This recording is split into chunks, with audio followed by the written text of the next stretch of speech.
Most people think that because I'm the principal's daughter, I get special treatment. Well, I'm here to tell you that that's not the case. In fact, having my dad as my principal just means I have to be extra good at home as well as at school. I'm not allowed to go out on school nights. All my homework has to be done before dinner, and that includes reports and papers. And I can only be in one extracurricular at a time. Usually, my dad wants me to do things like yearbook club, but I really want to be a cheerleader. He said no twice. If you thought that was bad, imagine how you would feel if you were a boy that liked me, and then you came to my house only to see your principal there to greet you. Ugh, I can't wait to go to college so I can finally just be me. People will be able to see me for who I really am, not Mr. Larson's daughter, or the principal's pet. Yes, people call me that all the time. When I first started school F-High, no one knew that I was related to the militant man who roamed the halls trying to get students and faculty in trouble. The same last name only caught the attention of my peers after my father told me to stand up in the middle of an assembly to show who I was in case anyone needed help around the school. This got a big laugh from my fellow classmates, and that's how I got the nickname Principal's Pet. A typical day at school can start out pretty ordinary for me now that I'm a senior in high school. Just a couple more months, and I'll be off to college in New York. For now, though, I'm still under my dad's wing at home and at school, and he never lets me forget it. No one does. I get to school around 7:40 in the morning. I drive myself to school typically because I don't want to be seen with my dad, and also I can leave right after school if I want to. The less time with him, the better. My friends always wait for me in the hallway so we can walk to class together. I have a close group of friends, Taylor, Amber, Jaden, and Tess. Taylor and Amber are fraternal twins, and the daughters of the science teacher, Mrs. Bingle, so they understand the pain I go through nearly all day at school because I'm the principal's kid. Jaden has been our friend for our entire high school days, and Tess joined our group just last year. She moved here from Albuquerque, and we took her under our wing. Her fashion sense is spectacular, which means she'll always make sure we all look good in group photos. My friends are awesome, and they're the only ones I can trust to not make my day hell. We were laughing and having a good time, but just as we rounded the corner to our first period English class, Ryan Powers stopped us in our tracks. Ryan Powers was a jerk. If he thought you were cute, he'd tell everyone you did dirty things to him under the bleachers or in the auditorium. If he hated you, he'd tell everyone that you had a really bad STD or a weird abnormality in order to make people not like you. The worst part of all, he wasn't afraid of my dad. Nope. Ryan Powers' dad was super rich, and he probably slid my dad over $100,000 in the course of Ryan's high school career. That's why Ryan never got into trouble for what he did, and now it seems he's set his sights on me.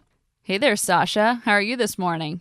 he asked, putting his arm around my shoulders to lead me away from my friends. I looked over my shoulders with a "help me" look in my eyes, but they all just stood there, astonished as to what was about to happen.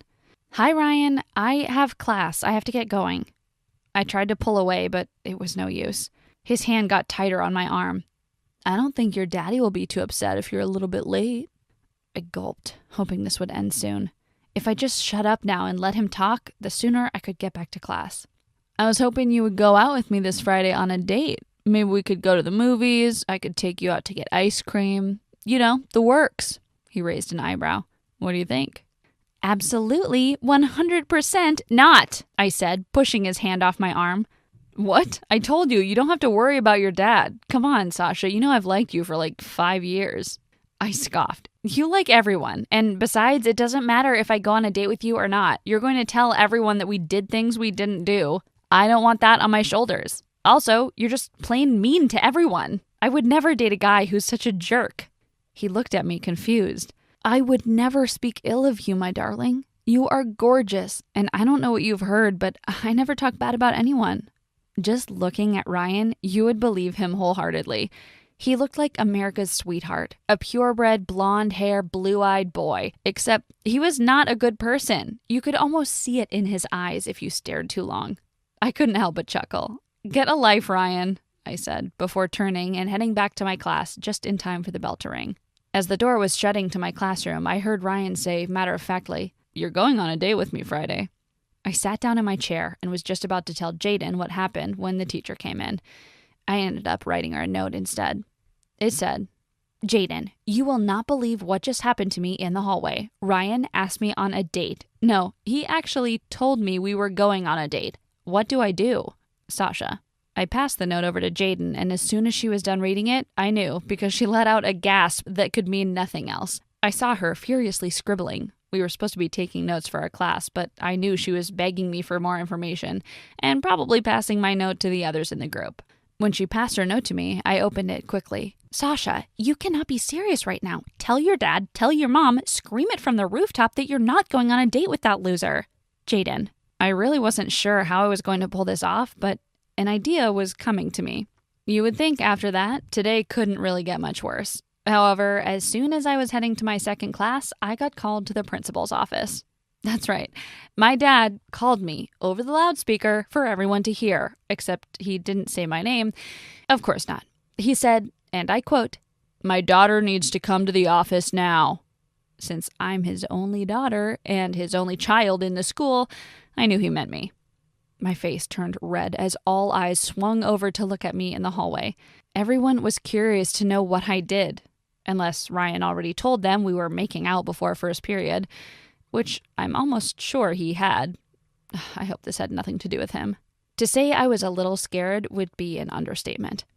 I never had to go to the principal's office for anything other than to ask my dad a question for a teacher or, just to say hi because I'm super close with my dad. I've never been in the principal's office because I've never gotten in trouble.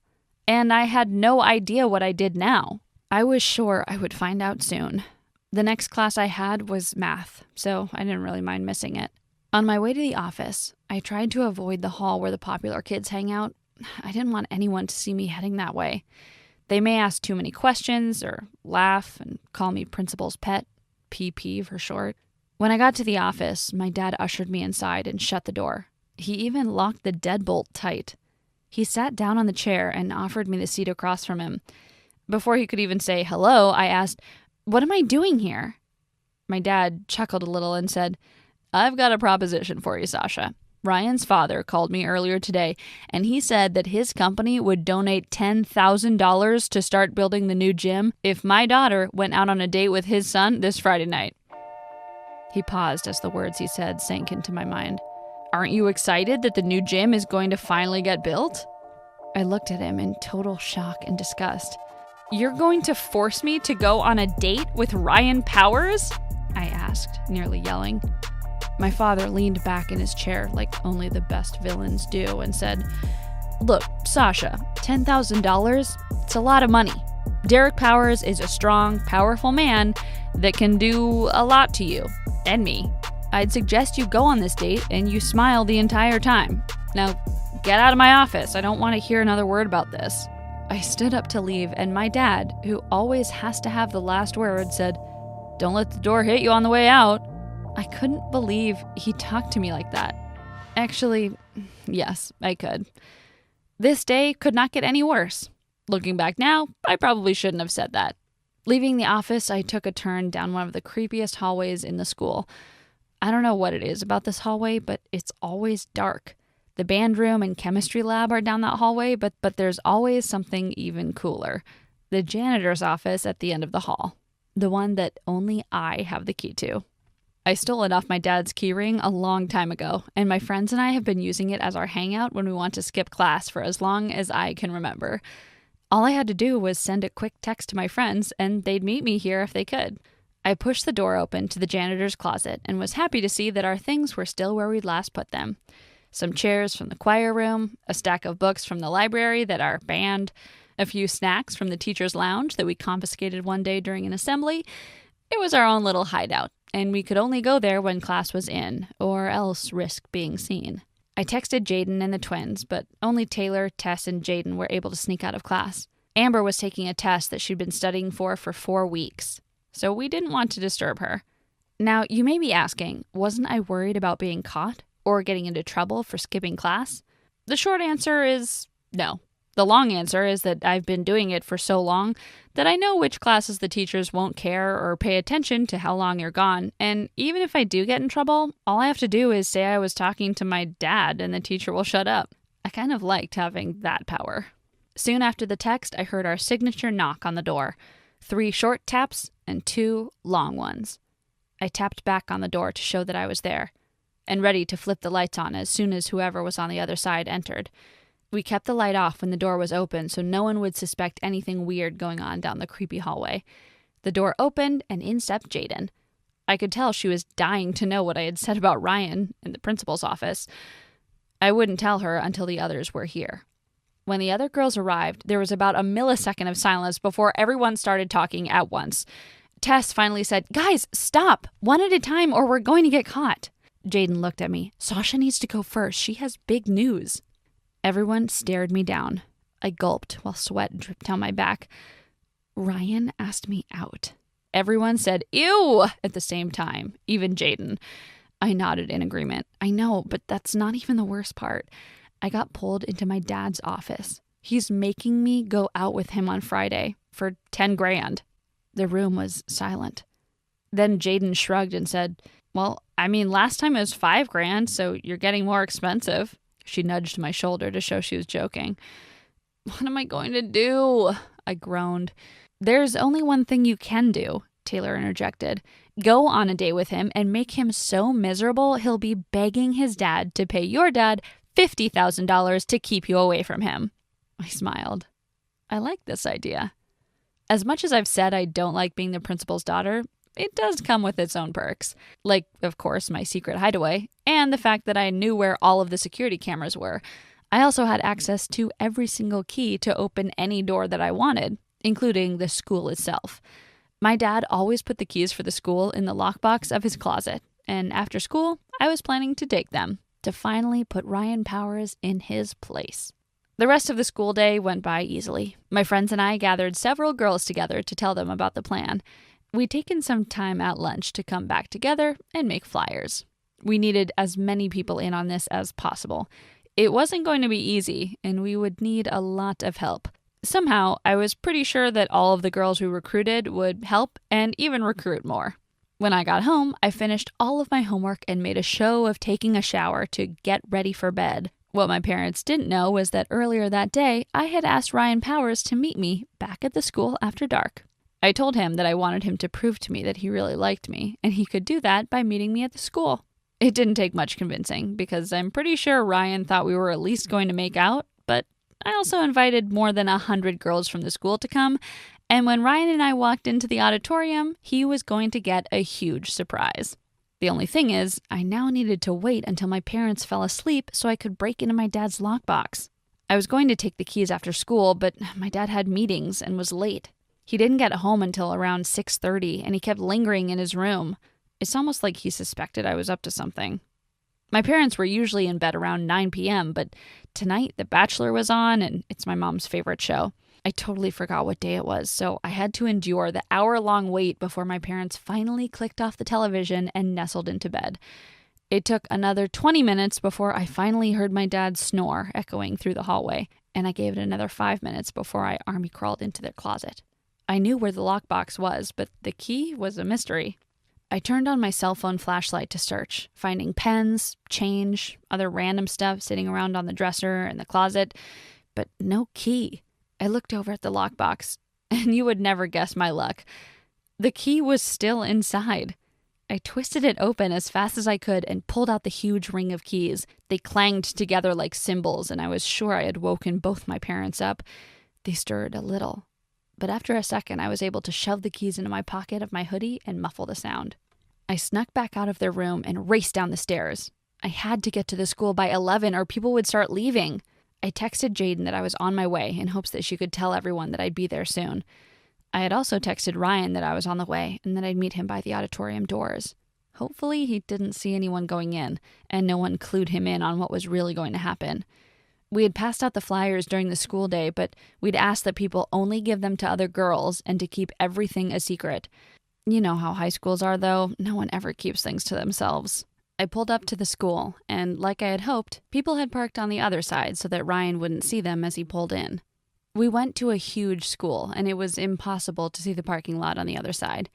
Now, all I had to do was to run in and make sure everything was all right before Ryan showed up. I texted Ryan to see when he would be coming. He said he'd be there in 5 minutes. Perfect. I ran inside, and to my amazement, when I opened the doors, there was not 100 people staring back at me. The entire auditorium was filled up with girls, many holding signs that said a word that Ryan had called them, others wearing shirts that had the words written on them. Tessa's camera was rolling. My mouth was agape.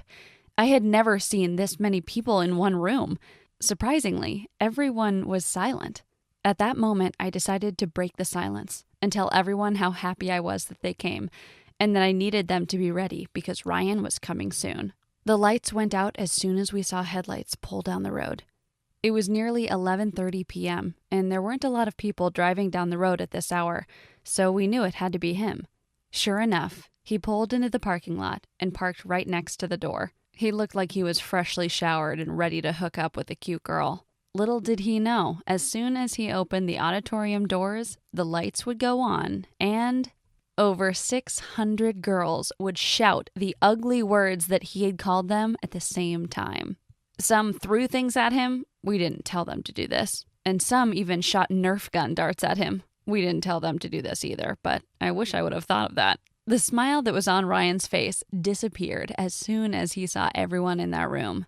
He turned to leave, but Amber and Jaden stood in the doorway with their arms crossed. I stood in front of Ryan, staring at him. 1,000 people behind me. Every single girl in this room is someone who you have hurt personally. The fact that we were able to rally this many females in one space should show you how much your words and actions destroy people. You better believe none of us will ever go out with you. I had more to say, but as soon as I was about to begin, the alarm went off and red lights started flashing throughout the auditorium. We all covered our ears, including Ryan and the door blockers. No less than 5 minutes later, the cops were at the door, and so was my dad. Crap, I thought to myself as I saw his beady eyes staring at us all through the glass. The doors opened and my dad ran into the room. "What the hell is going on here?" he asked, looking at me, then at Ryan and everyone else in the room.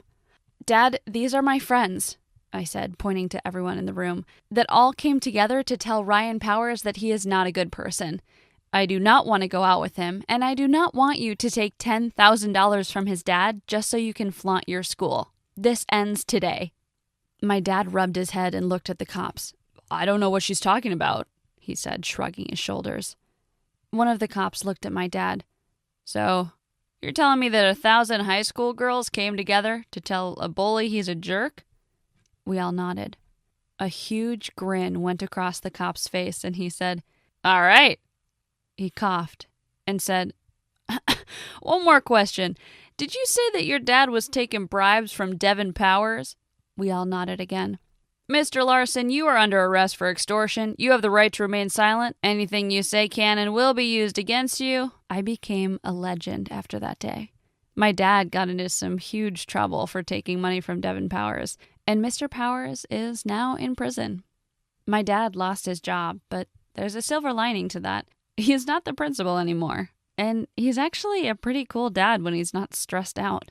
That doesn't mean he didn't get really angry with me, but I explained to him why Jaden, Tess, Amber, everyone else, and I did what we did. It's not about trying to be rebellious or get someone in trouble. It's about standing up for oneself and other people